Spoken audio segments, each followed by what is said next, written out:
About 5 years ago, I woke up and said to myself, I don't get this. I've been learning Musar. I've been working on things for years and years and years. And what have I changed? A little bit here, a little bit there, a little bit, but like in such small little incremental levels. Like what?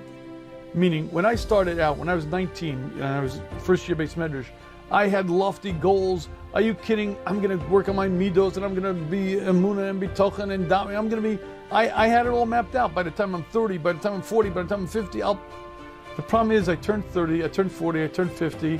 I also just recently turned 60. And guess what? I'm not there. And at a certain point, what I wanted to do, honestly, was quit. I said, this is crazy. There's something that saved my life. I'm being a little facetious, but I do mean it. It gave me great comfort. The Derech Hashem explains that you're correct. Much of what you're going to work on can change. Because the human being, the way Hashem created us is, the body stops us from changing. So let's say I want to work on anger.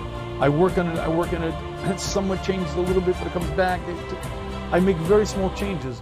And it explains what I'm doing in my neshama is potentially the actions that I did. If it weren't for my body, my neshama would change and I'd get rid of the anger.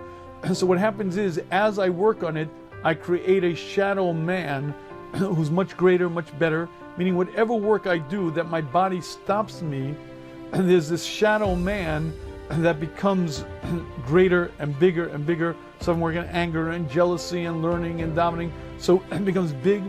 So human being may be a very small person, but he has a shadow man who's huge.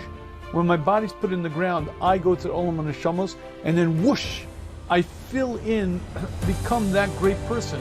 Because the only thing that was holding me back was my body. I put in the work and that I should have grown in anger and jealousy, whatever it may be. I couldn't change because of my body, but the work that I put in created this shadow man, so to speak. And when I leave this world and go to Olam HaNeshamos, whoosh, I fill in and I become that huge person. Whatever work that I did, I now become.